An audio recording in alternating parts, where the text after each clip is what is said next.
안녕하십니까. 인크레파스 교육센터 강사 장동혁입니다. 제14강 제네릭과 컬렉션 강의를 시작하도록 하겠습니다. 목차는 제네릭에 대해서 알아보는 시간을 갖고요. 그 다음에 컬렉션에 대해서 알아보는 시간을 갖도록 하겠습니다. 그 이후에는 리스트, 셋, 맵, 프로퍼티즈 등의 컬렉션 프레임워크에 대해서 알아보도록 할 텐데요. 리스트나 셋이나 맵 등은 모두 인터페이스예요. 인터페이스를 구현해서 클래스들이 정의되어 있습니다. 그 클래스들을 사용해서 컬렉션 프레임워크를 이용하게 되는 겁니다. 제네릭이란 뭘까요? 요즘에 이마트에 가면 노브랜드 마케팅이라고 해가지고 이런 노브랜드 상품들은 이제 상표가 없는 상품들이잖아요. 이런 상품들을 영어로는 제네릭 프로덕트라고 얘기를 하는데요. 그럼 제네릭이란 무엇일까요? 제네릭이란 특정 지어지지 않은 이라는 뜻으로 변수의 타입이나 메서드의 반환형을 따로 정해놓지 않는 것이에요. 원래 우리가 여태까지 프로그래밍을 할 때는 변수나 메서드의 반환형 등을 잘 적어줬어야 됐잖아요. 이 빠뜨리거나 하면은 오류를 발생했는데 여기서는 따로 정해놓지 않는데요. 정해놓지 않는 게 아니라요. 딱히 정해져 있지 않다라고 명시를 해놓고요. 그 클래스를 가져다가 쓰는 사람이 직접 자신이 어떤 반환형으로 또 어떤 타입으로 정할지 자신이 직접 정해서 사용하는 겁니다. 제네릭 타입을 포함하는 클래스를 생성할 때 그때서야 비로소 제네릭으로 지정했던 변수를 특정한 타입으로 지정해 줌으로써 객체를 상황에 맞추어 적절히 활용할 수 있습니다. 객체를 생성할 때 파라미터를 저희가 넣어주잖아요. 그런 것처럼 객체를 생성할 때 변수의 타입을 지정해 줄 수 있는 독특한 기능이라고 보시면 돼요. 제네릭 타입을 지정해 주지 않으면 제네릭 타입은 오브젝트 타입으로 지정됩니다. 제네릭 타입은 기본 자료형인 인트나 플롯 등은 들어갈 수가 없어요. 무조건 참조 자료형만 들어가야 되고요. 즉 클래스가 들어가야 된다는 거겠죠. 제네릭을 좀 일상생활에서 비유를 좀 들자면 이런 드라이버가 있잖아요. 드라이버가 있으면 저희는 드라이버 몸체는 하나만 사고요. 그리고 여러 개의 드라이버 침을 사서 거기에 꽂아서 사용하겠죠. 그래서 보시면 이 드라이버 몸통은 이미 개발자가 만들어 놓은 하나의 클래스입니다. 클래스를 A 클래스라고 하면은 A 클래스에 있는 메서드나 이제 변수들을 활용하는 게 객체 지향이잖아요. 자, 그럴 때 이 A 클래스에 있는 어떤 변수의 타입이나 또 어떤 메서드의 반환형 등을 내가 직접 이렇게 꼽듯이 내가 지정해 줄 수 있다는 겁니다. 자, 이렇게 말로만 설명하면 이해가 잘 되지 않으니까 예제로 한번 설명을 해보도록 할게요. 첫 번째 클래스는 이제 툴박스라는 클래스인데요. 이게 제네릭 개념을 사용해서 생성한 클래스입니다. 이런 식으로 이름은 툴박스이고요. 꺽쇠에 가로를 쳤잖아요.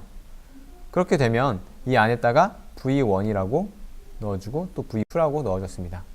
처음 보는 거죠. 꺽쇠 안에 이렇게 v1과 v2를 두 개를 넣어줬습니다. 그리고 이 안에 이제 멤버 변수를 보면요. 메서드는 없고 생성자도 없네요. v1에 tool1이라는 멤버 변수를 하나 가지고 있죠. 그리고 v2에 tool2라는 멤버 변수를 또 가지고 있습니다. 여기서 v1이 여기 사용됐네요. 이것은 실제 클래스 이름이 아니라요. 가칭입니다. 내가 이걸 나중에 생성을 할 때 이런 식으로 실제 클래스 이름을 넣어주잖아요. 그럼 여기서 들어온 클래스가 예를 들어서 유저라는 클래스였다. 그러면 이 변수의 타입도 이것에 맞춰서 유저라고 되는 겁니다. 왜냐면 똑같이 v1이니까요. 툴박스에 v2라고 넣었을 때 내가 이걸 예를 들어서 애플이라고 지정해 줬으면 사과라는 클래스라면 툴2라는 참조 변수의 타입은 애플이 되는 거겠죠. 왜냐면 얘도 툴2고 두 번째 넣어준 것도 툴2니까요. 이런 식으로 객체를 생성을 할 때 타입을 정해줄 때 여기에 제네릭 타입을 적어주면 그거대로 이 멤버 변수가 생성이 됩니다. 드라이버라는 클래스를 보실까요? 드라이버라는 클래스는 이렇게 이름만 가지고 있어요. 이름은 드라이버네요. 그리고 이제 해머라는 클래스도 이름만 가지고 있어요. 이름은 해머입니다. 그리고 스패너라는 클래스는 스패너라는 이름만 가지고 있네요. 즉 얘네들은 다 공구 이름이잖아요. 이제 공구들을 클래스로 만든 건데요. 그냥 단순하게 이름만 가지고 있는 구조라고 생각하시면 되겠습니다. 자, 그리고 테스트 클래스를 만든 다음에요. 툴박스를 이제 여기서 생성을 하는데요. 클래스가 툴박스에 제네릭으로 클래스를 넣어준 겁니다. 여기서 드라이버랑 해머는 제가 생성을 한 거잖아요. 이미 선언을 해놓은 클래스고요. 이미 선언되어 있는 클래스들을 여기에 이렇게 집어 넣어줍니다. 그리고 생성을 하면서 이제 생성자 부분에서도 이렇게 제네릭을 넣어주는데요. 이것은 생략을 해도 자바에서 알아서 넣어주기 때문에 생략을 해도 무방합니다. 근데 이제 이 툴박스 안에 이 클래스 타입에서 드라이버랑 해머라는 식으로 클래스를 직접 넣어주는 것은 꼭 해줘야 돼요. 이것을 만약에 넣어주지 않게 되면은 얘네들이 자동으로 오브젝트로 인식이 돼요. 그래서 이 퍼블릭의 v1이 오브젝트가 되니까 이제 오브젝트 타입의 툴1과 툴2를 가지고 있게 되는 겁니다. 이해되시나요? 나는 얘네들을 지금 현재 오브젝트로 쓰고 싶지 않으면 내가 원하는 클래스를 집어넣어 줘야 됩니다. 클래스 명을요. 어쨌든 툴1은 해서 툴1은 현재 타입이 어떻게 되죠? 이제 드라이버죠. 왜냐면 드라이버 첫 번째로 드라이버가 들어왔으니까요. 여기 드라이버가 들어오게 되는 겁니다. 드라이버니까 이 드라이버를 생성을 해주고요. 그리고 툴박스에서 툴2는 두 번째 뭘로 들어왔죠? 해머로 들어왔죠. 이제 해머가 되는 겁니다. 그러니까 툴박스라는 이제 클래스의 첫 번째 멤버 변수인 툴1은 드라이버 객체가 되었고요. 드라이버 객체의 주소를 가지고 있고요. 툴2는 해머 객체의 주소를 가지고 있습니다. 그래서 여기서 프린트 ln에서 찍어보는데요. 툴박스가 가지고 있는 툴1 누구죠? 얘죠. 얘는 현재 제가 앞서 말했듯이 드라이버 객체의 주소를 가지고 있으니까 툴1으로 가서 얘의 네임을 출력해라. 드라이버의 네임을 출력해라. 얘는 드라이버로 항상 초기화가 되죠. 그리고 툴2도 마찬가지로 해머의 네임을 출력하면 이제 해머라고 출력이 돼야 됩니다. 드라이버랑 해머라고 출력이 되죠. 지금 예제는 간단히 어떤 식의 원리로 진행되는지만 알아보기 위한 예제였고요. 좀 더 현실적인 예제를 한번 보도록 할게요. 이제 캔디박스라고 해서 캔디를 저장할 수 있는 객체를 만들어 주는데요. 캔디박스는 오브젝트의 배열을 가지고 있어요. 참조 변수 이름은 캔디즈고요. 생성자인데요. 생성자에서 이런 식으로 용량값을 받으면서 생성을 하는데요. 이때 이 용량값을 통해서 오브젝트의 배열을 하나 생성을 합니다. 배열의 크기는 생성자로부터 받아온 이 파라미터로 받아온 캐패시티가 되겠죠. 그리고 나서 이제 또 메서드를 하나 정의를 하는데요. 풋이라네요. 풋은 뭘까요? 풋은 집어넣는 거죠. 즉 내가 이 캔디박스 안에 뭔가를 집어넣을 때 이 풋이라는 메서드를 사용합니다. 그래서 이것의 타입은 뭐죠? 2라네요. 이가 뭐지? 처음 보는 클래스 이름인데 이는 여기 2라고 정해져 있죠. 아까 전에는 v라고 썼잖아요. 지금 2라고 썼죠. 2는 엘리먼트의 약자고요. v는 밸류의 약자입니다. 즉 이걸 여기서 v라고 써도 상관없어요. 사실요. 하지만 2라고 쓰는 이유는 다른 개발자가 봤을 때 이게 2라는 게 그냥 이 안에 있는 어떤 한 값을 의미하는 게 아니라 얘가 배열이 있으면서 그 배열의 한 요소를 가리키는구나 라고 생각할 수 있게 이런 식으로 약속을 개발자들끼리 서로 약속을 해 놓은 겁니다. 따라서 이런 식으로 요소를 뜻할 때는 2라는 걸 써주면 되고요. 자, 어쨌든 여기서 캔디즈는 초기화가 됐을 겁니다. 여기 이제 캔디를 하나 집어넣게 되면 이제 포문을 통해서 캔디를 집어넣는 작업을 하겠죠. 자, 보시면 캔디즈의 랭스만큼 포문이 도네요. 즉 캔디즈가 예를 들어서 5개라고 하면은 4개라고 할게요. 4개라고 하면 이런 식으로 공간이 정해져 있고 얘들은 지금 다 널로 초기화되어 있을 겁니다. 이때 캔디즈의 i번째가 널이라면 캔디즈의 i는 캔디를 넣어주겠다. 무슨 말이냐면 처음에 사탕을 넣을 때 i번째는 현재 0번지가 되겠죠. 0부터 시작하니까 0번지인데 여기서 이 0번지가 널이면 심지어 널이잖아요. 그래서 여기에 캔디를 넣겠다는 겁니다. 캔디를 여기다 넣어주면은 널이 아니라 들어온 캔디가 하나 되겠죠. 그것의 타입은 2고요. 그리고 다음에 또 넣을 때는 검사를 하겠죠. 0번지 캔디가 있네. 1번지 캔디가 없네. 널이 아니라 이제 캔디로 바뀌는 겁니다. 이런 식으로요. 그리고 나서 브레이크를 하니까 이제 캔디를 채우자마자 브레이크를 하는 거잖아요. 그래서 하나씩 이런 식으로 캔디가 채워져 나갈 것입니다. 자, 그리고 get이라는 메서드가 있는데요. 이것의 반환형은 뭐죠? 2죠. 제가 제네릭으로 넣어준 2가 이것의 반환형이 될 겁니다. 자, 보시면 캔디즈에서 인덱스 번째에 캔디를 가져오는 건데요. 그것을 2로 캐스팅 하겠다는 겁니다. 이런 식으로 캐스팅 할 때도 제네릭 타입을 넣어줄 수가 있어요. 즉 제가 여기다가 롤리팝이라는 이전에 만들어 놓은 객체 타입을 넣어줬다면요, 여기서는 롤리팝만 들어갈 수 있게 되겠죠. 파라미터 롤리팝만 받으니까요. 그리고 이 get이라는 메서드는 롤리팝을 반환하고요, 이 캔디지에서 i번째에 있는 오브젝트, 지금 오브젝트의 배열이니까 오브젝트로 들어가 있겠죠. 오브젝트인데 실제 구조는 롤리팝인 요소가 될 거고요. 그것을 다시 롤리팝으로 형변화를 시킨 다음에 리턴을 해주는 겁니다. 이런 식으로 이제 캔디 박스는 구성이 되어 있고요. 이제 제가 캔디를 하나 만들 건데요. 롤리팝이라는 캔디를 만들 거예요. 이 롤리팝은 스트링에 name이라는 이제 멤버 변수가 있고, 생성자를 보시면요, 생성을 할 때 name을 넣어주면 그 name으로 이 롤리팝이 가진 멤버 변수인 name을 채웁니다. 이 롤리팝이라는 사탕 객체는 실제로 멤버 변수는 name밖에 없어요. 대신 사탕을 하나 만들려면 이름을 하나 넣어줘야 된다, 이겁니다. 이제 테스트를 해볼 건데요. 일단 캔디박스의 제네릭 타입은 롤리팝인 캔디박스를 하나 만듭니다. 그러니까 이 캔디박스에는 들어갈 수 있는 게 현재 롤리팝밖에 없겠죠. 이제 생성을 한 다음에요, 캔디박스.put을 합니다. put은 뭐라 했죠? 집어넣는 거죠. 이 메서드를 사용을 하는 건데요. 여기에 타입은 뭐가 될까요? 우리가 제네릭을 롤리팝으로 지정해 줬으니까 이 2가 롤리팝으로 되고, 여기 들어갈 수 있는 파라미터는 롤리팝이 되겠죠. 즉 이 2라는 것은 하나의 가칭이라고 보시면 돼요.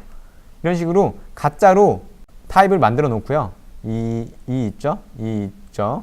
그리고 여기도 이 있고 여기도 있습니다. 가짜로 타입을 만들어 주고요. 이것이 실제로 객체가 생성될 때 제네릭 타입을 받기만 하면 그걸로 대체를 하는 겁니다. 롤리팝으로요. 만약에 여기다가 스트링으로 넣어줬다, 그러면은 얘들은 다 스트링이 되겠죠. 스트링을 담는 하나의 박스가 되는 겁니다. 이름은 비록 캔디 박스이지만요.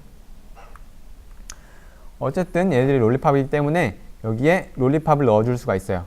객체를 생성해서 바로 집어넣어줬습니다. 자, 그런 뒤에 롤리팝에 myLollipop이라는 애를 변수를 하나 만들고요. 그리고 캔디박스에서 하나를 꺼내옵니다. 캔디박스에서 하나를 꺼내오면 걔는 무조건 롤리팝이 될 거예요. 그래서 0번째에 있는 애를 가져온다고 했습니다. 이 getCandy라는 메소드를 사용했네요. 자, 그리고 나서 찍어보는데요. myLollipop.name을 찍어봅니다. 처음에 우리가 이 롤리팝이라는 객체를 하나 만들 때 이 생성자에 1000원짜리 롤리팝이라고 넣어줬기 때문에 얘 현재의 name은 1000원짜리 롤리팝이잖아요. 그것을 꺼내온 다음에, 집어넣은 다음에 꺼내와서 한번 name을 출력해 보라는 겁니다. 그때는 이제 1000원짜리 롤리팝이라고 제대로 꺼내져 나왔네요. 즉 이런 캔디박스에 집어넣고 0번지에 집어넣었죠. 다시 꺼내서 얘가 name이 1000원짜리 롤리팝이 맞는지 한번 확인해 보려고 찍어본 거겠죠. 자, 이제 캔디박스를 하나 더 만들 건데요. 이번에는 5개짜리를 만들었습니다. 하지만 제네릭은 넣어주지 않았죠. 제네릭은 넣어주지 않은 상태로 이런 식으로 캔디박스를 하나 만들었고요. 여기에 이제 풋을 하는데요. 이번엔 스트링 객체를 넣었네요. 이걸 제가 제네릭 타입을 정해주지 않으면 얘가 자동으로 오브젝트라고 인식한다 그랬잖아요. 그렇다면 다양성에 의해서 스트링은 오브젝트를 상속하고 있으니까 오브젝트로 형변환이 가능하죠. 따라서 여기에 이제 스트링 값을 넣어줬고요. 그리고 이제 풋을 하는데요. 이번엔 스트링이 아니라 인티저라는 객체를 하나 만들어서 100이라는 숫자를 가지고 있겠죠, 인티저는. 그래서 이것을 넣어줍니다. 즉 처음에는 스트링, 두 번째는 인티저, 서로 다른 객체를 넣어줬어요. 하지만 둘 다 오브젝트 객체이기 때문에 형변환이 가능해서 파라미터로 넣어줄 수 있었던 겁니다. 자, 그리고 나서 이제 폼을 돌리면서 캔디박스2에 getCandy가 널이면은 이제 브레이크 합니다. 그리고 나서 널이 아닐 경우에는 이게 실행이 될 겁니다. 안에 있는 모든 요소를 다 출력을 해라라는 거겠죠. 널이면은 브레이크를 당하니까요. 그래서 출력을 할 건데 이걸 그림으로 그려보면 여기에 5개짜리니까 둘, 셋 이런 식으로 되어 있을 겁니다. 첫 번째는 스트링 값 넣었어요. 두 번째는 인티저 값 넣었고요. 얘들은 널일 겁니다. 하나 출력해보면 얘를 처음에 가져오겠죠? 캔디박스2.getCandy 하면은 스트링 객체가 툭 튀어나와서 이런 식으로 스트링 객체라고 출력이 됐고요. 그 다음에는 인티저가 나오겠죠? 그래서 인티저가 갖고 있던 값인 100이라는 숫자를 출력해 줬습니다.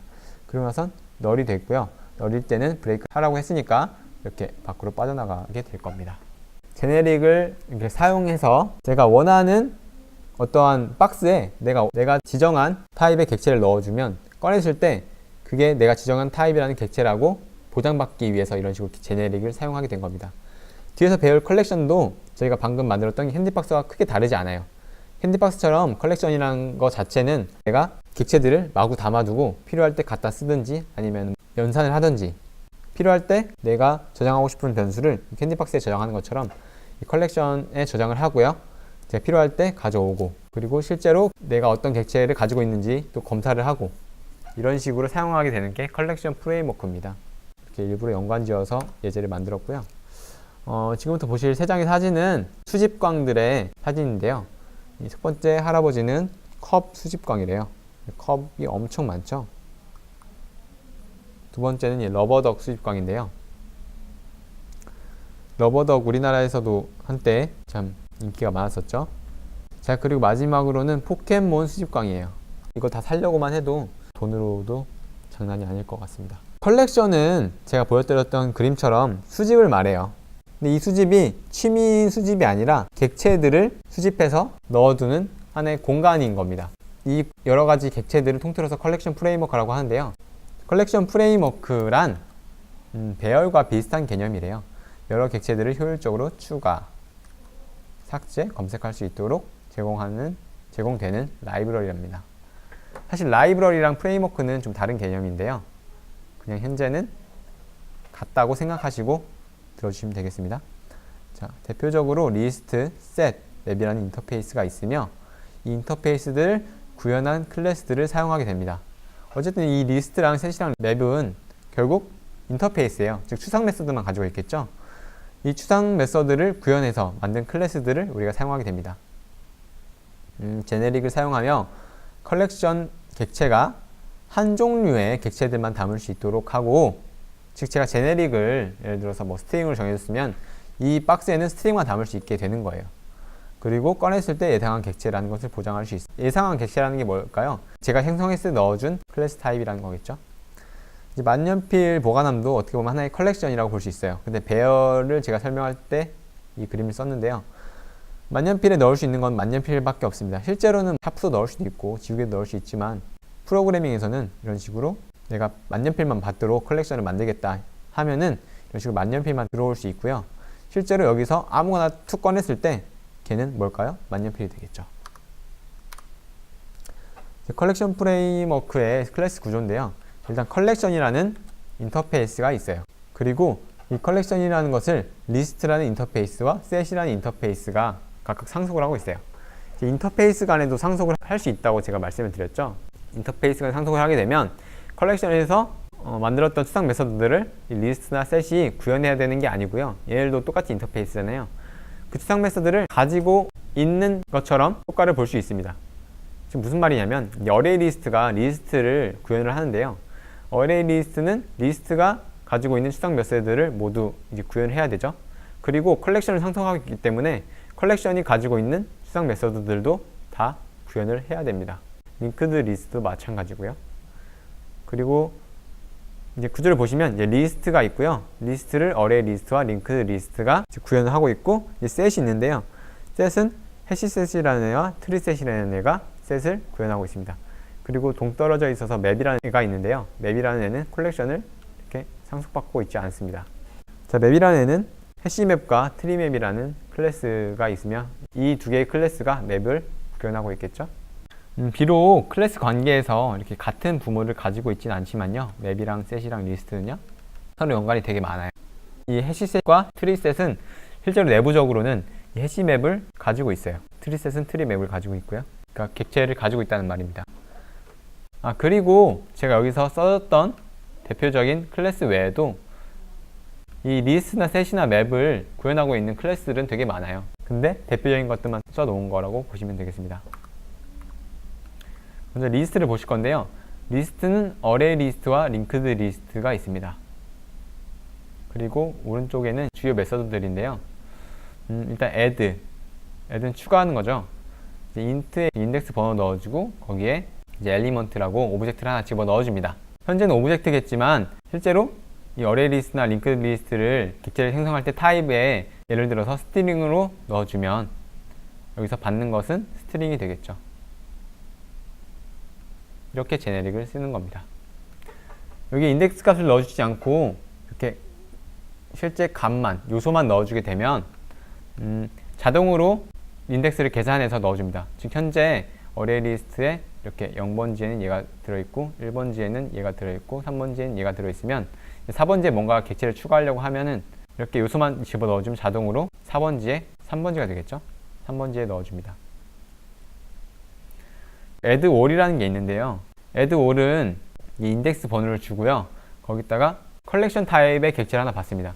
즉 컬렉션 타입이라고 하면은 리스트나 셋을 의미하는 거겠죠. 결국에 이제 컬렉션으로 받은 객체가 가지고 있는 모든 요소들을 이 리스트에 전부 다 추가를 하는 겁니다. 그리고 많이 쓰일 get이라는 메서드는요, 이제 인덱스 번호 값을 주면은 해당 객체를 반환을 해주고요. 인덱스 오브라는 것은 반대로 이제 오브젝트를 넣어주면은 해당 오브젝트에 그 인덱스를 줍니다.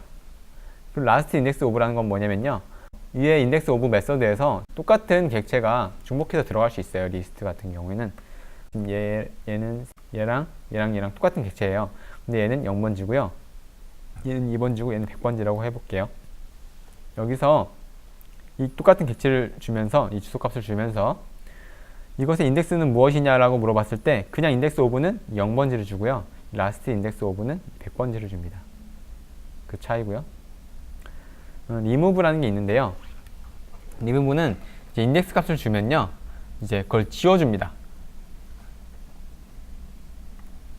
어레이 리스트에 이런 식으로 객체들이 막 들어가 있다고 보면은 이제 1번이라는 인덱스를 주잖아요. 그럼 얘 주소 값을 여기서 객체를 아예 지우는 게 아니라요, 여기서 단지 이 객체의 주소 값을 없애주는 겁니다. 그렇게 되면 뒤쪽에 있던 요소들이 앞으로 한 칸씩 땡겨와요. 왜냐면 여기에 빈 공간이 됐기 때문에요. 그리고 set이라는 게 있는데요. add를 해서 add를 하게 되면요, 어떻게 되냐면 예를 들어서 여기에 이런 식으로 객체가 있다고 했을 때 0번지, 1번지, 2번이잖아요. 2번지잖아요. 이때 add에서 1번지에다가 내가 다른 객체를 집어넣고 싶어 하면은 겹치잖아요. 이때 바꿔치기를 하는 게 아니라요, 여기다가 객체를 추가해 주고요, 얘는 2번지로, 얘는 3번지로 이렇게 한 칸씩 뒤로 빌어요. set은 어떻게 되냐면요, 1번지에 내가 set해서 오브젝트 값을 넣어주면은 얘를 없애고요, 얘로 대체하는 겁니다. 즉 리플레이스 개념이에요. 뒤로 한 칸씩 미는 게 아니라요. 이런 식으로 대충 주요 메서드들이고요. 이제 리스트와 어레이를 좀 비교를 해놓은 게 있어요. 사실 거의 동일한 구조인데 순서가 있는 데이터의 집합으로 배열과 똑같은 특징을 가진대요. 이제 리스트가요, 데이터의 중복을 허락하며 배열과 다르게 크기를 지정하지 않아도 되며 크기 변경이 자유로움. 배열도 일단 중복을 허락하죠. 허락은 하는데 크기가 지정되어 있죠. 처음에 크기를 지정해 주지 않으면 사용조차 불가능합니다. 자, 그리고요, 크기 변경을 할 때 배열 같은 경우 예를 들어서 이렇게 3칸짜리였는데 5칸짜리로 늘리고 싶다. 그리고 여기에 이런 요소들이 있었다 라고 하면 이 요소들을 여기에 똑같이 복사를 해주고요, 이 객체는 이 객체 주소값, 이 어떤 참조 변수가 있으면 이 참조 변수의 주소값을 얘였었는데 이걸 없애고요, 얘로 바꿔주는 겁니다. 이렇게 복사가 된 상태에서요. 즉 되게 복잡하죠. 하지만 리스트 같은 경우에는 이게 참 간단하게 된다는 겁니다. 테스트를 해볼 건데요. 메인 메서드 안에서 스트링의 배열을 하나 만들고요, 이제 어레이 리스트도 또한 하나 만들어줍니다. 그리고 어레이 리스트의 사이즈를 출력을 하라 했을 때 지금 어레이 리스트에 담긴 건 없잖아요. 0입니다. 어레이 리스트는 이런 식으로 사이즈라고 하고요, 배열 경우는 length라는 변수가 있잖아요. length를 사용하는데 어레이 리스트는 이런 식으로 사이즈라는 메서드를 이용합니다. 이제 스트링 배열의 0번지에다가 배열의 0번째 요소라고 스트링 값을 하나 넣어줬어요. 어레이 리스트도 마찬가지로 add를 하는데요. 인덱스 값을 넣어주지 않았으니까 알아서 알맞은 위치에 이 스트링 객체를 넣어주겠죠. 처음에는 사이즈가 없었잖아요. 사이즈가 없으니까 사이즈를 하나 늘립니다. 하나가 들어와야 되니까요. 이때 여기다가 이제 스트링 값을 하나 넣어주는 겁니다. 그리고요, 출력을 하는데요. 스트링 ARR의 0번지의 것과 그리고 어레이 리스트의 0번지의 것을 가져와서 둘 다 출력을 하는데요. 처음에 우리가 배열의 0번째 요소라고 넣어줬죠. 배열에서 잘 가져왔고요. 리스트의 0번째 요소라고 해서 리스트에서 잘 가져왔습니다. 그래서 배열이나 이제 어레이 리스트나 이런 식으로 거의 비슷하게 사용이 된다는 것을 알 수 있는데요. 대신에 어레이 리스트가 좀 더 편한 점이 있죠. 왜냐면 사이즈도 지정해주지 않아도 되고 제 마음대로 추가를 할 수도 있고요. 삭제를 할 수도 있고요. 자, 그 다음 예제는요. 어레이 리스트가 가지고 있는 메서드들을 좀 많이 사용해 보려고 합니다. 뒤에 나올 셋이나 맵에서도 비슷한 메서드들이 많아요. 예를 들어서 추가를 하는 부분도 있고요. 삭제를 하는 것도 비슷하고 대체로 비슷하게 가지고 있는 메서드들이 많습니다. 따라서 뒤에서 만약에 메서드가 좀 겹친다 싶으면은 제가 중요한 것만 짚고 넘어가는 식으로 하겠습니다. 그러니까 이제 어레이 리스트 부분에서 메서드를 사용할 때 좀 유심히 봐주시면 감사하겠습니다. 이제 어레이 리스트를 두 개를 만드네요. 두 개를 만들고요. 여기서 add라는 메서드를 실행합니다. 이제 add라는 메서드를 실행할 때 객체를 넣어주면은 자동으로 0번째에 넣어주겠죠. 지금 현재 어레이 리스트에 들어있는 건 아무것도 없으니까요. 어레이 리스트 1과 2가 있다고 그림을 그려보면 이제 0번째에다가 이런 식으로 요소 1을 넣어줬습니다. 1 이런 식으로 넣어줬고요. 그 다음에 어레이 리스트 1에 스트링 버퍼라는 객체를 하나 또 넣어주네요. 여기 또 스트링 버퍼가 들어와 있을 거예요. 1번째니까 이런 식으로 1이 되고 여기에는 스트링 버퍼가 하나 들어와 있을 겁니다. 자, 그리고요, 이제 캘린더 클래스의 객체를 하나 만든 다음에요. 이제 그걸 캘린더를 넣어줄 건데요. 현재 이제 이건 2라는 인덱스를 가진 공간이 되겠고요. 여기 이제 C라는 캘린더 객체를 하나 넣어줬습니다. 그리고 또 넣어줬네요. 또 넣어줬으면 이 어레이 리스트는 중복을 허용하니까요. 이런 식으로 C라고 하나 더 들어갑니다. 똑같은 객체의 주소값을 가지고 있겠죠. 두 개의 공간에는. 자, 그리고요. 어레이 리스트 2에 add 5를 하는데요. 즉 어레이 리스트 2는 얘잖아요. 여기에 add 5를 하는데 어레이 리스트 1에 있는 걸 모두 다 요소들을 가져다 줘라. 즉 얘가 이렇게 복사가 되고요. 얘도 복사가 됩니다. 복사가 되고요. 복사가 됩니다. 결국에 어레이 리스트 2에는 이런 식으로 요소 1 그리고 SB 그리고 C 그리고 C가 들어있겠네요. 요소를 가져올 건데요. 어레이 리스트 1에 있는 get 0을 해라. 즉 어레이 리스트 1은 얘죠. 그래서 get 0 하면은 0번째 요소니까 요소 1이라는 게 출력이 될 겁니다. 자, 출력이 됐죠. 그리고요. 어레이 리스트 2에 get 1을 하랍니다. 어레이 리스트는 얘죠. 얘가 2고 얘가 1이죠. 그래서 get 1 하면 0번째, 1번째, 즉 이 스트링 버퍼가 출력이 될 텐데요. 이 스트링 버퍼를 println이라는 함수에 넣으면요. 스트링으로 바꿔줘서 자동으로 출력이 됩니다. 여기 요소 2가 잘 출력이 된 걸 볼 수 있습니다. 자, 그리고요. 이제 month라는 변수와 day라는 변수에 각각 뭔가 담아줄 텐데 지금 코드가 되게 복잡해 보이죠? 근데 이것도 하나하나 잘 따라가면은 쉽게 해결하실 수 있습니다. 여기서 제일 먼저 실행되는 건요. array list to.get 2를 해서 그걸 캘린더로 이렇게 형변화시키라는 건데요. 이 점이라는 연산자와 이렇게 형변화 연산자가 있잖아요. 둘 다 순위는 0순인데요. 그 중에서도 이 점이 더 빨라요. 이 점은 모든 연산자 중에서 가장 빠릅니다. 따라서 ArrayList2라는 객체가 가지고 있는 get이라는 메서드를 실행하는데요. 거기에 파라미터 1을 넘겨줬습니다. get이라는 것은 이제 요소를 하나 가져오는 거겠죠. ArrayList2에는 캘린더라는 게 있잖아요. 이게 2번지니까 이 캘린더라는 걸 일단 가져와서 근데 걔는 현재 오브젝트 형변환이 돼서 저장되어 있어요. 왜냐면 우리가 여기서 제네릭 타입을 넣어주지 않았으니까요. 자동으로 오브젝트 이제 배열들이고요. 이 오브젝트니까 그걸 캘린더로 다시 형변화를 합니다. 그래서 얘는 지금 캘린더가 됐겠죠. 캘린더가 된 상태에서 그 캘린더가 가지고 있는 또 get이라는 메서드를 실행을 하래요. 캘린더가 가지고 있는 get이라는 메서드는 뭐죠? 이렇게 필드 값을 넣어주면 그 필드 값에 해당하는 뭐 날짜면 날짜, 월이면 월, 연도면 연도 이런 식으로 주잖아요. 그래서 현재는 month라는 상수를 집어 넣어줬기 때문에 이 get이라는 메서드는 현재 월을 출력해 줄 거예요. 하지만 월은 0부터 10일까지 있다 그랬죠. 그래서 플러스 1을 해줘야 되고요. 마찬가지로 또 day라는 변수에 이런 식으로 캘린더가 가지고 있는 get이라는 메서드를 사용해서 현재가 며칠인지 출력을 해줄 거예요. 그래서 그걸 이런 식으로 출력을 하게 되면 11월 3일이라는 것을 알 수 있죠. 예제를 만든 날짜가 11월 3일이었어요. 그리고 요소로 인덱스 가져오기라는 게 있는데요. 현재 array list 1이 가지고 있는 index of라는 메서드를 실행할 건데요. 여기서 캘린더를 넣어줍니다. 캘린더는 얘죠. 여기에 캘린더라는 자신과 똑같은 객체 주소값을 다 비교를 할 거 아니에요. 얘는 아니고요. 얘도 아니고 얘는 맞을 겁니다. 얘도 맞죠. 그리고 array list 2에도 똑같이 얘도 있고 얘도 있는데 현재 지금 array list 1으로 비교하고 있으니까 얘를 보면 되겠네요. 자, 어쨌든 여기서 이 똑같은 객체가 가지고 있는 거에 인덱스 값 가져오라네요. 여기서 총 두 개가 있잖아요. 이럴 경우 앞에 있는 거에 인덱스 값을 가져옵니다. 즉 2를 가져오게 되죠.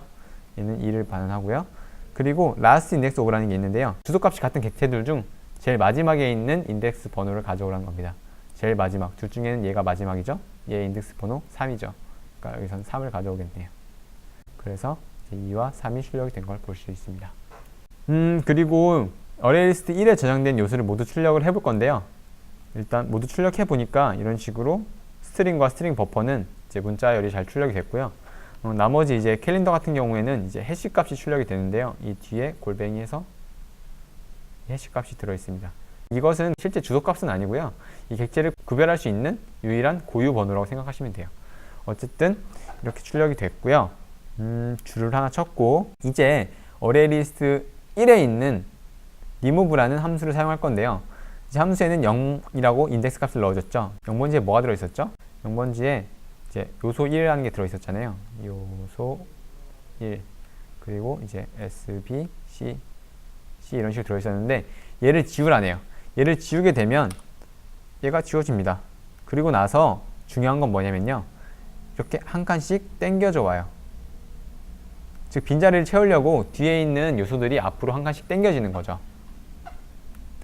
그리고 나서 출력을 해보니까 이런 식으로 실제로 0번지에는 요소 2가 들어가 있고요. 1번지에는 그 캘린더, 2번지에는 캘린더가 들어 있습니다.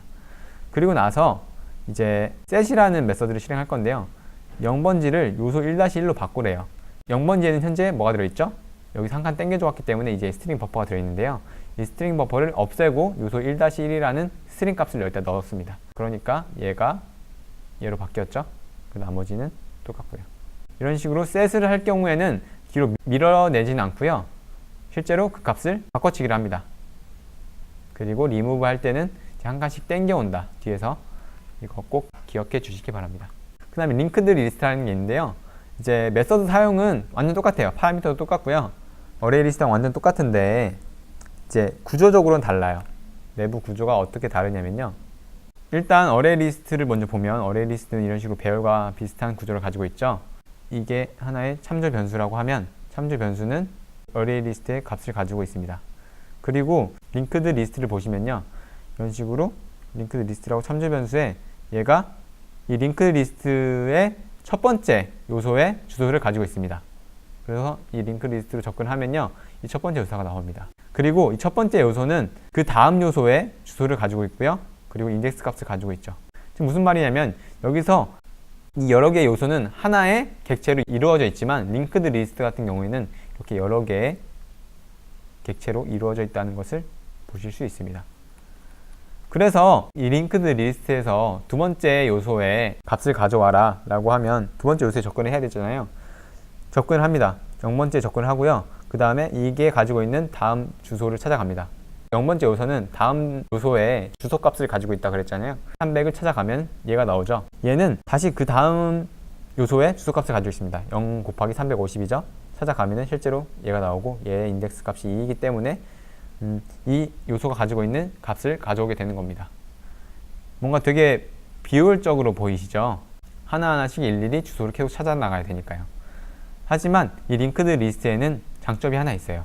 그게 뭐냐면요, 요소를 삭제할 때나 요소를 추가할 때 매우 효율적인 연산이 가능하다는 겁니다. 예를 들어서 2번지에 있는 걸 삭제해라 라고 명령을 내리잖아요. 그러면은 0번째 요소는 그대로 있고 1번째 요소를 보시면요, 1번째 요소가 원래 2번째 요소의 주소값을 가지고 있었는데요, 그 주소값을 이제 3번째 요소의 주소값으로 바꿔치기를 합니다. 즉 0 곱하기 350에서 0 곱하기 380이 됐어요. 이 객체를 더 이상 다음 주소로 기억하고 있지 않죠? 그러니까 얘는 그대로 얘를 지워버리면 1번째가 3이라는 애의 주소값을 가지고 있기 때문에 결국 얘는 1, 얘가 2가 되는 겁니다. 2가 되고요, 3이 되는 거죠. 이런 식으로 돼요. 그리고 맨 마지막 번째 요소는 이런 식으로 다음 번지가 없기 때문에 널 값을 주소로 가지고 있고요. 원래 어레이 리스트 같은 경우에서는 여기서 2번째를 지워라 했을 때 3번째에 있는 것을 2번째로 가져오고 4번째에 있는 것을 3번째로 가져오고 이런 식으로, 만약 이게 지금 현재 몇 개 없으니까 괜찮은데요, 그래서 1000개라고 해보겠습니다. 그럼 요소 하나 지울 때 이런 식으로 다 하나씩 땡겨 와야겠죠. 이것도 엄청난 연산이 될 거예요. 하지만 링크 리스트 같은 경우에는 이 주소값만 그 다음의 걸로 바꿔주면 끝나기 때문에 엄청 효율적이죠. 그리고 요소 추가를 보시면 이제 2번지에다가 하나를 추가해라 라고 했을 때 이 링크가 어떻게 변하냐면요, 새로 추가될 것의 번지를 바로 전께 업데이트 합니다. 업데이트 한 상태에서요, 그리고 새로 추가된 것의 이제 다음 번지 요소는 원래 얘가 가지고 있던 350이라는 번호를 얘가 가지고 있게 되는 겁니다. 즉 원래 어레이 리스트 같은 경우에서 하나 추가하려고 하면, 예를 들어서 2번지에 추가하려고 한다, 그럼 여기에다 하나 껴넣어야 되잖아요. 그러면은 이때 다 하나씩 뒤로 밀어야 됩니다. 또 이 요소가 1000개라고 하면은 엄청난 또 연산이 진행되겠죠. 어레이 리스트와 링크드 리스트의 장단점을 비교해 보면요, 얘는 추가하거나 삭제할 일이 많을 때는 되게 효율적이에요. 하지만 데이터를 찾을 때, 즉 검색할 때는 좀 비효율적이 됩니다. 어레이 리스트 같은 경우에는 0의 100번지에 인덱스 번호만 알면 바로 거기에 다이렉트로 접근이 가능해요. 하지만 링크드 리스트 같은 경우에는 이렇게 주소를 하나하나씩 찾아가기 때문에 시간이 좀 오래 걸려요. 예를 들어서 지금 이거 몇 개 안 되지만 나중에 1000개라고 보면은 마지막 걸 얘가 검색하려고 하면 이렇게 주소를 또 1000번 참조를 해야 1000번 주소를 찾아가야 값에 도달할 수 있게 되는 거겠죠. 그런 식으로 얘는 검색을 할 때 빠르고요, 링크드 리스트는 이제 삭제나 추가할 때 빠릅니다. 따라서 요소를 삭제하거나 추가할 일이 많다면 링크드 리스트를 사용하고요, 요소를 검색할 일이 많다면 어레이 리스트를 사용하시면 되겠습니다. 다음은 셋이네요. 셋은 해시셋이라는 클래스와 트리셋이라는 클래스가 셋이라는 인터페이스를 구현하고 있습니다. 자, 대표적인 메서드를 좀 보시면요, add 있고요, 이 add는 리스트에도 똑같이 있었죠. 이제 add wall도 똑같이 있었고요. 이제 clear라 하는 것은 셋에 있는 모든 요소들을 한 번에 삭제하는 겁니다. 클론이라고 하면은 결국 오브젝트를 반환하잖아요. 그러니까 이 셋이 가지고 있는 객체를 똑같이 복사를 해요. 복사를 해서 반환을 해줍니다. 그러니까 예를 들어서 뭐 셋에 set2라고 하면 해서 set1에 클론 하게 되면요, 얘가 가지고 있는 모든 요소를 이 set2한테 넘겨주는 거겠죠. 그리고 contains라고 있는데요, 이것은 파라미터로 오브젝트를 받죠. 이 받은 객체랑 똑같은 애를 이 set이라는 애가 가지고 있냐를 판별할 때 쓰입니다. 가지고 있으면 여기 true라고 나오겠죠. 없으면 false라고 나올 테고요. 자, 그리고 iterator를 반환해주는 iterator라는 메서드가 있는데요, iterator라는 것은 이 set이 가지고 있는 요소들이 있잖아요. 그 요소들을 하나하나씩 가져올 때 사용하는 하나의 접근 장치라고 보시면 돼요. 이 set에 접근해서 하나씩 꺼내올 수 있는, 그러니까 적출기라고 보면 될까요? 그런 개념이라고 보시면 되고요. 나중에 한번 예제를 통해서 자세하게 어떻게 사용하는지 보실 거고요. 그리고 이제 remove라는 애가 있는데요, 이제 오브젝트를 넣어주면 그 객체랑 똑같은 애가 있으면 걔를 이 셋 안에서 지워주는 겁니다. 얘도 마찬가지로 불리언을 반환하는데요, 지울 수 있으면, 지워졌으면 이제 true를 반환하고요, 만약에 못 지웠을 경우, 즉 없을 때 못 지웠겠죠, 이제 false를 반환합니다. set과 list를 좀 비교를 하게 되면요, 리스트의 경우에는 중복이 허용된다 그랬잖아요. 그리고 각 요소들이 순서를 유지하고 있습니다. 인덱스별로 이렇게 순서를 유지하고 있잖아요. 하지만 셋의 경우에는 중복이 허용되지 않습니다. 그리고 각 요소들의 순서를 유지하지 않아요. 좀 독특하죠? 중복이 허용되지 않는다는 것은 어떻게 보면은 단점으로 보일 수 있는데요. 특별한 경우에는 장점으로 활용됩니다. 그러기에 셋이 존재하는 거겠죠? 어레이 리스트 같은 경우는 이런 구조를 띠고 있다고 가정을 하면 셋의 경우에는 이렇게 순서도 없고요. 인덱스도 없어요. 그러니까 이것은 하나의 인덱스가 아니고요. 얘들은 저장되어 있는 하나의 객체들입니다. 숫자는 무시하시고요. 이런 식으로 객체들이 마구잡이로 저장되어 있다. 뭔가 되게 잘 정리되지 않고 마구잡이로 이제 저장해 놓은 느낌인데, 셋은 어느 경우에 쓰냐? 예제를 보시면요. 해시셋을 하나 만들고요. 여기에 집어넣을 수 있는 것은 이 인티저로 제네릭을 정해놨습니다. 인티저로 정해놓은 이유는 인트라는 것을 내가 넣고 싶은데 셋에 제네릭은 기본 자료형은 집어넣을 수 없다고 얘기를 드렸죠. 즉 무조건 객체여야 됩니다. 따라서 인트를 객체화한 것이 인티저라는 클래스고요. 인티저를 제네릭 값으로 넣어줬어요. 그리고 이것의 이름은 로또 넘버고요. 얘는 이런 식으로 생성을 했습니다. 그리고 반복문을 돌리는데요. while문은 이 안에 있는 조건식이 true일 동안만 실행되는 거죠. false가 되기 전까지 무조건 계속해서 반복을 합니다. 로또 넘버의 사이즈가 5보다 작을 때까지, 로또 넘버의 개수가 5보다 작을 때까지 계속 실행하라는 겁니다. 즉 로또 넘버의 개수가 5가 될 때는 얘가 실행을 안 하겠죠. 로또의 개수를 우리가 6개 찾았을 때는 그때는 이 while문이 실행이 되지 않는다는 겁니다. 보시면 로또 넘버에 add를 하네요. 해시셋에 add를 하는데요.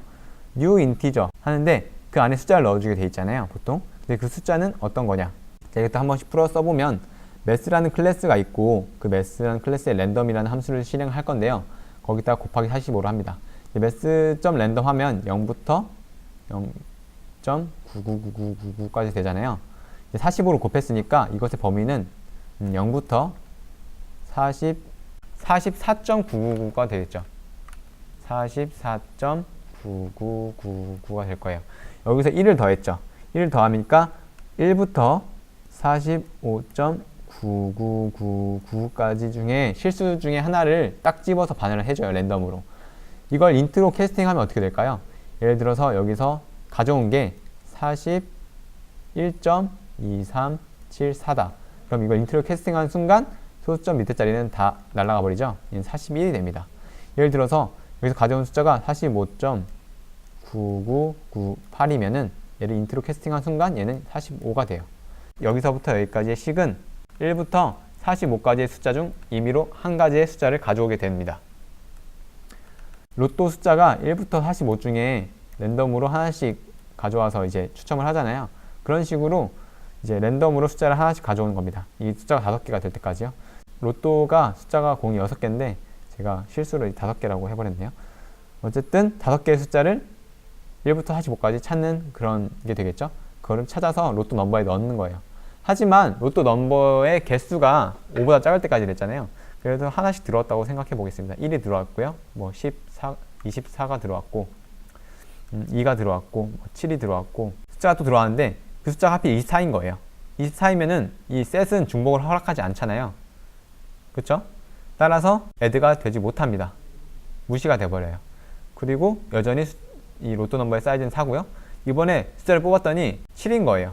7은 이미 있잖아요. 그래서 중복을 허락하지 않으니까 얘는 못 들어와요.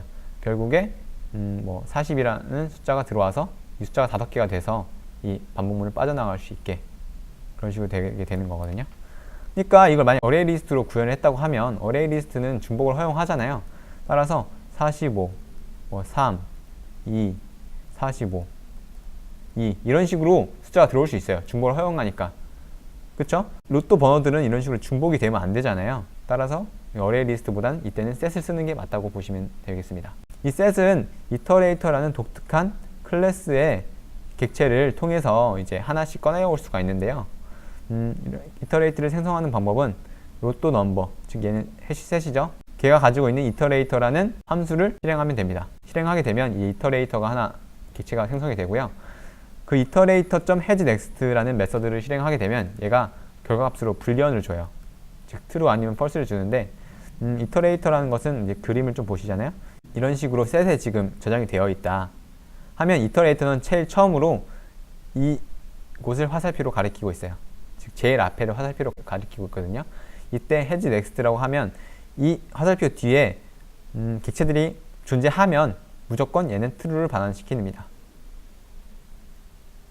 만약에 이터레이터가 여기를 가리키고 있다면요, 뒤에 아무것도 없죠? 그때는 false를 반환하고요. 현재 여기 있으니까, 제일 앞에 있으니까 얘는 true를 반환하고요. 이게 수행이 되겠죠. iterator.next를 출력하게 되면 현재는 여기를 가지고 있죠. 얘의 next가 뭘까요? 3입니다. 화살표가 이쪽으로 움직이고요. 3을 출력을 시키네요. 3 출력됐고요. 그리고 다시 비교를 하죠. iterator가 뒤에 뭐가 있냐, has next, 즉 next를 가지고 있냐라고 물어보는 거죠. 있잖아요. true를 반환하고 다시 얘 출력하고 했을 때 이 뒤에 아무것도 없잖아요. 그렇죠? has next가 여기서 아무것도 없으니까 false가 돼서 이 반복문을 탈출하게 되는 겁니다. 그래서 결국에 이런 식으로 모든 숫자들이 출력이 됐어요. 어렵지 않죠? 트리셋이라는 게 있는데요. 다른 건 다 똑같습니다. 해시셋이랑 완전 똑같은데 얘는 대신 정렬이 돼서 저장이 돼요. 보시면 이 해시셋을 모두 다 이게 트리셋으로 바꿔줬어요. 트리셋, 예, 이 생성자도 트리셋으로 생성을 했고요. 이제 똑같은 코드입니다. 나머지는 똑같은 코드고요. 얘를 실행하게 되면 이 숫자들이 순서에 맞게 정렬이 돼서 저장이 돼요. 이런 식으로 내가 순서를 정렬을 해서 이제 set이라는 거에 담고 싶다. 그랬을 때 어떻게 하면 될까요? 이 트리셋을 사용하면 되겠죠. 순서가 중요하지 않으면 이제 해시셋을 사용하면 되고요. 특징에 대해서 자세히 기억해 두시면 편하게 사용하실 수 있어요. 이제 맵이라는 게 남았는데요. 맵은 무엇이냐? 맵은 객체와 키값을 가지고 있어요. 이 키값은 객체를 식별할 수 있는 고유 숫자나 문자입니다. 고유 객체라고도 볼 수 있겠네요. 그러니까 어떤 객체가 있으면 그 객체를 식별할 수 있게 중복되지 않는 고유의 객체를 이런 식으로, 여기서는 문자열이 되겠죠. 문자열이고 고유 객체가 이렇게 서로 연결되어 있다고 보시면 되겠습니다. 그러니까 맵에 담을 수 있는 것은 이렇게 총 두 가지예요. 무슨 말이냐 하면 키값과 키값이 식별할 수 있는 고유의 객체인 땅입니다.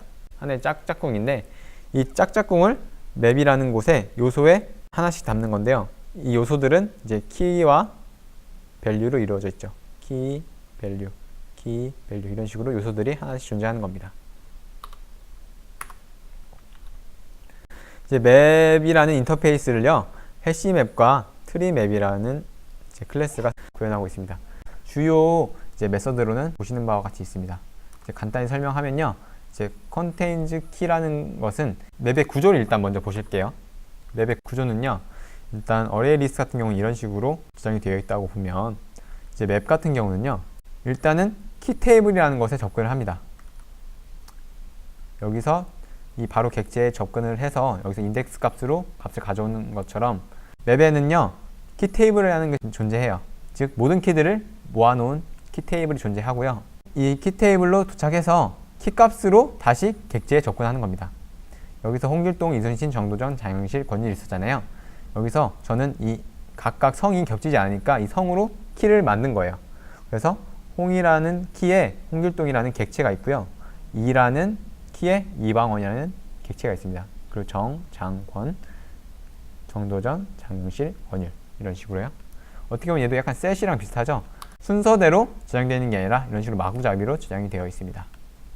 그리고 이것은 항상 키와 연결이 되어 있고요. 따라서 파라미터로 키값을 넣어주잖아요. 그럼 그 키가 존재하지 않는지를 판별해 주는 겁니다. 존재하면 true, 존재하지 않으면 false. 그리고 이제 constraint value라고 해서 이제 value 값을 하나 넣어주는 거예요. 이런 식으로 이방원이라고 객체를 넣어주면 그 객체가 이 맵 안에 존재하면은 true 아니면 false 반환해 줍니다. 그리고 get이라는 건 가장 많이 쓰이는 건데, 이제 가져올 때 이방원이라는 거 가져오고 싶으면요, 어떻게 해야 되죠? 키값으로 접근해야 되죠. 예, 2의 키값을 알면 그거의 객체의 주소값을 알게 되죠. 그래서 0 곱하기 300으로 가면은 이제 이방원이라는 객체를 찾을 수가 있어요. 여기에 키값을 넣어주면은 키값으로 접근한 객체를 반환해 주는 겁니다. 그리고 키셋이라는 게 있는데요, 이것은 키들만 따로 모아서 셋으로 만들어서 반환해 주는 겁니다. 즉 얘네들을 지금 전부 다 셋으로 만들어서 반환해 준다는 거겠죠. 그리고 풋이라는 게 있는데요, 풋은 이제 요소를 하나 추가할 때 이 푸시라는 메서드를 씁니다. 보통 셋이나 리스트 같은 경우는 add라고 썼잖아요. 근데 이 맵은 독특하게 이 푸시라는 메서드를 쓰는데요. 보시면 이제 오브젝트의 키와 오브젝트의 밸류 값을 넣어줍니다. 이 맵도 마찬가지로 제네릭이에요. 이런 식으로 키와 밸류가 존재하고요. 여기에 내가 예를 들어서 스트링에 애플이라는 가상의 클래스가 있다고 쳐보겠습니다. 그러면은 여기에 담을 때 구별할 수 있는 것은 이 스트링 값이고요. 얘들은 겹치면 안 되겠죠? 그리고 실제 값들은, 이 밸류들은 이제 애플이라는 클래스를 넣어줘야 됩니다. 이런 식으로 키와 밸류를 한 쌍으로 지워 넣어주는 거고요. 그리고 또 put all이라는 메소드가 있는데요. 이것은 이제 파라미터로 받은 맵에 있는 모든 요소를 넣어주는 겁니다. 한 번에 추가하는 거예요. add all이랑 똑같다고 보시면 되겠습니다. 자, 그리고 remove는요, 이 키값으로 해당 요소를 지우는 거예요. 예를 들어서 여기서 장영실을 지우고 싶다. 그러면은 이제 remove해서 장이라는 값을 넣어주면은 실제 이 객체가 여기서 사라지게 되는 겁니다. 그리고 values라는 게 있는데요. 이건 모든 value, 모든 값들을 컬렉션으로 반환한대요.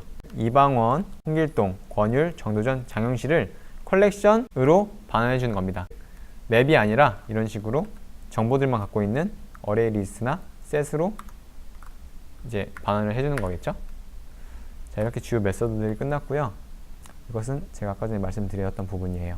리스트는 이런 식으로 생겼지만 맵은 이런 식으로 키와 밸류로 이루어져 있다. 그리고 이제 예제를 보시면요, 메인 메서드에서 유저 VO에 유저1이라는 참조 변수를 성정하고 유저 VO라는 객체를 생성하죠. 그럼 유저 VO는 뭐냐? 처음 보는 클래스인데요. 이것은 제가 만들어 놓은 클래스입니다. 간단하게 이름과 퍼스널 넘, 주민등록번호예요. 주민번호가 있고요. 얘를 생성할 때는요, 이런 식으로 이름과 주민번호를 넣어주면서 생성을 해야 돼요. 그러니까 이건 하나의 사람이라고 보시면 되겠습니다. 얘를 생성을 하는데요, 여기 이제 처음에는 이름은 홍길동의, 주민등록번호 이런 식으로, 이순신의 주민등록번호 이런 식으로 두 사람을 생성을 합니다. 자, 그리고요, 해시 맵을 하나 생성을 합니다. 해시 맵은 제네릭이 이제 처음에 키값은 스트링으로 구별을 한대요. 스트링으로 구별을 하고요, 유저 VO라는 실제 값을 넣어주는 형식인데요. 키는 스트링, 값은 유저 VO, 이런 식으로 이제 쌍을 이루고 있는 겁니다. 유저 북이라는 맵이 하나 만들어졌죠. 예, 해시 맵이 만들어졌는데 해시 맵에다가 풋을 할 겁니다. 풋을 할 때는 스트링과 유저 VO를 넣으라고 했죠. 스트링 의적이라고 넣었고요. 유저 VO 아까 전 생성한 애 유저 1을 넣었네요. 홍길동은 의적이니까 의적으로 키값을 잡은 거예요. 그리고 이제 명장이라는 키값으로 이제 유저 2, 즉 이순신을 넣었습니다. 그리고 유저 북에서 리무브해서 명장을 지웠어요. 이 이순신이라는 객체가 유저 북이라는 맵에서 사라졌겠죠? 유저 VO에 first user 해가지고 유저 북.get 해서 의적을 합니다. 즉 의적이라는 키값을 접근했기 때문에 의적이라는 키값은 이 유저 1이라는 객체랑 연결되어 있죠. 여기서 유저 1이 들어와 있을 거고요. 그리고 세컨드 유저에는 유저 북.get 명장이라는 키값으로 접근을 하는데 여기서 명장이라는 키값을 지워버렸잖아요. 즉 이순신이라는 객체는 현재 유저 북이라는 맵에 존재하지 않습니다. 존재하지 않을 때는 널을 반환해요. 널을 반환하니까 세컨드 유저는 널일 거라고 지금 예상을 하고 있습니다. 자, 그래서 first user.name, first user.name 뭘까요? 뭘로 우리가 초기화 시켰나요? 홍길동이죠. 이제 홍길동이 출력이 될 거고요. 그리고 first는 num 해가지고 우리가 초기화 시킨 값, 이 주민등록번호가 찍힐 겁니다. second user.name 하면요, 널이 name이라는 변수를 가지고 있을까요? 안 가지고 있죠? 에러를 발생시킬 겁니다. 그리고 first user가 가지고 있는 personal num이라는 변수를 출력할 때도 똑같이, 여기서는 제가 오타를 냈는데요, second user여야 됩니다. 근데 제가 실수로 first user라고 써버렸네요. 여기서 null 포인터 익셉션이 발생할 거예요. 자, 보시면은 홍길동의 주민번호 잘 떴죠? 그리고 null 포인터 익셉션이 떴는데요, 이 값이 null이잖아요. 현재 second user라는 게 null인데 null에서 어떻게 name이라는 변수를 찾냐라고 얘가 지금 따지는 거예요. 얘를 발생시켰고요. 그것의 라인은 이제 21번째 라인, 얘가 21번째 라인인가 보네요. 이런 식으로 해시 맵을 사용했습니다. 풋을 했고요, get을 했습니다. 그리고 프로퍼티즈라는 게 있는데요, 프로퍼티즈는 해시 맵과 거의 비슷한 성질을 가지고 있어요. 프로퍼티즈는 해시 테이블이라는 클래스를 상속하고 있고요, 해시 테이블이라는 클래스는 맵이라는 인터페이스를 구현하고 있죠. 이런 식으로 이 해시 테이블은 현재 잘 사용이 되지 않고요, 프로퍼티지만 간혹 사용되곤 하는데요, 프로퍼티지에는 이런 식으로 메서드들이 존재합니다. 키값으로 get 프로퍼티 하면은 키값으로 요소들을 하나 가져온 건데요. 프로퍼티 같은 경우는 프로퍼티즈 클래스 같은 경우에는 제네릭이 아닙니다. 즉 무조건 키값이나 밸류가 다 스트링이에요. 스트링이 키값으로 어떠한 문자를 저장을 하는 구조입니다. 보시면 여기서는 이제 스트링을 반환을 하죠. 이렇게 프로퍼티 하는데 키값으로 저장되는 게 없을 때 그때 반환할 기본 문자열을 적어줘서 찾으면은 그에 해당하는 문자열을 반환을 해주고요. 못 찾으면은 이 문자열을 그대로 여기서 반환을 해줍니다. 그리고 리스트라는 메소드가 있고요. 이제 프로퍼티를 셋하는 거, 즉 푸시랑 똑같겠죠. 그리고 저장하는 거. 저장하는 거는 이제 이것은 기본 텍스트 파일로 저장하는 거고요. 얘는 이제 XML 파일로 저장하는 메소드입니다. 뒤에서 예제를 통해서 자세하게 보실게요. 이 프로퍼티즈라는 클래스는 어떨 때 많이 사용되냐면요.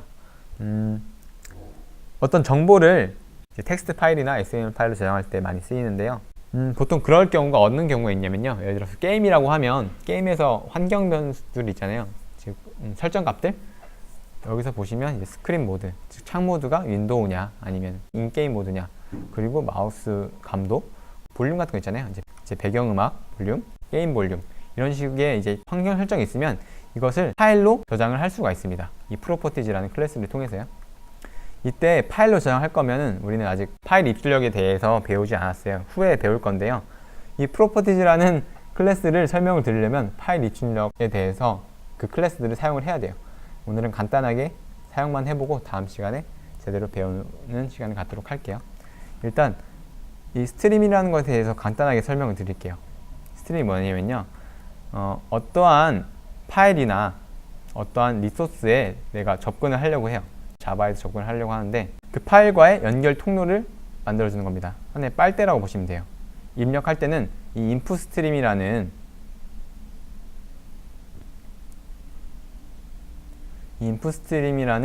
스트림을 이용해서요. 이렇게 막 정보를 넣어주고요. 이게 만약에 파일이라고 하면 여기에 막 글씨들이 막 저장이 되겠죠. 그리고 아웃풋 스트림을 통해서 이 파일들의 내용을 이런 식으로 쭉쭉 가져옵니다. 이런 개념이라고만 생각하시면 되고요. 어쨌든 여기서는 선언만 했습니다. 나중에 생성할 거고요. 메인 메서드에서 이 변수들을 사용하려고 이 프로퍼티즈 테스트라는 객체를 하나 생성을 했고요. 이제 프로퍼티즈 객체에도 하나 생성을 했습니다. 이제 이 프로퍼티즈에 내가 막 값들을 저장하는 거예요. 해시맵에 아까 전에 키와 밸류로 값 저장했던 것처럼 이런 식으로 스트링으로 막 값을 저장합니다. 어떻게 보면은 변수에 값을 넣는 거랑 비슷하죠. 우리가 예를 들어서 스트링에 str에 뭐 메시지 이런 식으로 저장을 하는 것처럼 이름이랑 값이 있죠. 자, 어쨌든 이제 스크린 모드는 윈도우고요. 마우스 감도는 10, 그리고 배경음악 20, 게임 음악 10으로 제가 저장을 했습니다. 저장을 한 다음에 이 프로퍼티즈라는 객체를 파일로서 만들어야 되잖아요. 그래서 두 개의 아웃풋 스트림이 파일을 쓰는 겁니다. 즉 내보내는 거예요. 자바에서부터 인풋 스트림은 밖에서부터 가져오는 거고요. 이제 아웃풋 스트림을 먼저 초기화를 시킬 건데요. 이런 식으로 파일 이름을 적어줍니다.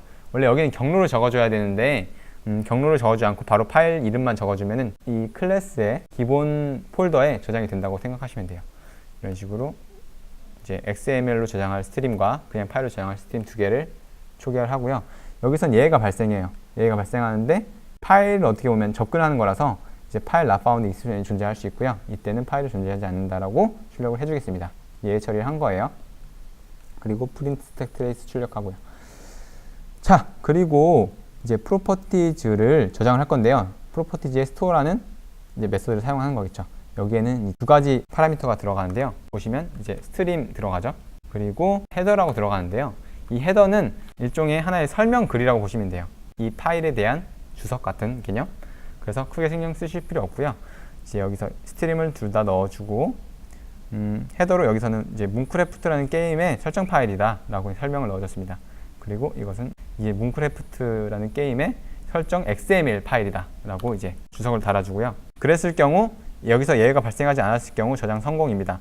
여기서는 예외가 발생할 수 있는 것 중에서요. 이제 IO exception이라는 게 있는데요. 이제 인풋 또는 아웃풋을 할 때 발생할 수 있는 exception을 통틀어서 IO exception이라고 합니다. 이때 이게 발생한다면 저장이 실패된 거죠. 이거 띄워주고요. 또 이제 프린트 스택 트레이스를 찍어줌으로써 디버그를 할 수 있게 도와줍니다. 실제로 이걸 실행시키니까 이렇게 config.xml이라는 파일과 config.txt라는 파일이 생기고요. 그거를 실행해 봤더니 이제 텍스트 문서에 이런 식으로 글들이 저장되어 있습니다. 보시면 제가 게임 볼륨 10으로 해놨죠. 그리고 마우스 감도 10으로 했고요. 이제 배경음악 20으로 했고 창 모드는 윈도우로 그대로 저장되어 있습니다. 자, 그리고 이제 XML 파일 같은 경우에는 브라우저로 실행시킬 수가 있어요. 문서 편집기로 실행시킬 수 있지만 이런 식으로 브라우저로 바로 실행시킬 수 있습니다. 분명 브라우저에서 얘를 해석해가지고 보여주는데요. 이런 식으로 키값과 그리고 밸류, 그리고 이제 키값과 밸류, 키값과 밸류, 키값과 밸류, 그리고 코멘트라고 해서 주석 있잖아요. 이것은 제가 헤더로 넣어줬던 그 글들이 그대로 여기 들어있는 것을 볼 수 있습니다. 이제 저장을 했으니까 불러와야 되잖아요. 불러올 때는 이제 인풋 스트림이 필요해요. 인풋 스트림은 제가 여기서 선언만 했었죠. 얘를 이제 생성을 한 다음에 불러와야겠죠. 생성을 하고요. 생성할 때는 파일 이름을 적어줍니다. 원래 경로를 적어줘야 되는데 경로는 제가 아까 전에 기본 폴더로 설정이 되어 있으니까 여기서도 그냥 파일 이름만 적어주면 파일을 가져올 수가 있어요. XML도 가져오는 스트림을 만들고요. 이제 만약 파일이 없다면 파일이 존재하지 않는다라고 이제 예외 처리를 해주고요. 그리고 이제 프로퍼티즈 두 개를 또 만듭니다. 프로퍼티즈 2와 프로퍼티즈 3을 만들고요. 이제 프로퍼티즈 2에는 FIS는 뭘까요? FIS는 일반 파일과 연결되는 스트림이죠. 그러니까 이제 로드를 하는데 로드를 할 때도 파일 인풋 스트림 객지를 하나 넣어줘야 돼요. 그것은 여기서 생성했었고요. 그리고 또 프로퍼티즈 3에는 로드를 할 건데요. XML로부터 로드를 한답니다. 이런 메서드고요. 그리고 여기에서는 이제 파일 인풋 스트림을 넣는데 XML과 연결되어 있는 파일 인풋 스트림을 넣어줘야겠죠. 그런 식으로 생성을 했으니까 바로 넣어줬습니다. 그랬을 경우 여기서 얘가 발생하지 않을 경우 여기서는 IO exception이 똑같이 발생을 하고요. 이제 입출력이 실패했을 때는 여기서 exception이 발생해서 이 캐치가 실행이 되겠죠. 그리고 발생하지 않았다면 로드 성공이라는 게 무사히 출력이 될 겁니다. 그래서 properties 2.get에서 스크린 모드, 이제 properties 2라는 애는 로드가 됐잖아요. 즉 이런 내용들이 로드가 됐을 텐데요. 여기서 스크린 모드를 출력을 하래요. 스크린 모드는 얘잖아요. 그러니까 이게 키값이고 얘는 밸류니까 얘가 출력이 되는 겁니다. 그리고 프로퍼티즈 3에서 get 한 다음에 이제 게임 볼륨 값을 출력하라고 이렇게 되면요. 어떻게 되냐면 얘가 XML이잖아요. 여기서 게임 볼륨을 출력하래요. 얘가 키값이잖아요. 이제 밸류를 출력하게 되면 10이라는 문자열이 출력이 됩니다. 저장도 성공했고 로드도 성공했네요. 자바에서 파일에 접근해서 파일에 있는 값을 땡겨오는 거예요. 근데 그 땡겨올 때 그냥 그 값을 다 가져오는 게 아니라 그 키값에 해당하는 것만 이런 식으로 가져올 수 있다는 거겠죠. 실제로 간단한 프로그램에서는 이런 식으로 설정값들을 저장해 놓고 사용할 수 있습니다. 자, 이상으로 오늘 강의였던 제네릭과 컬렉션에 대한 강의를 모두 마치겠고요.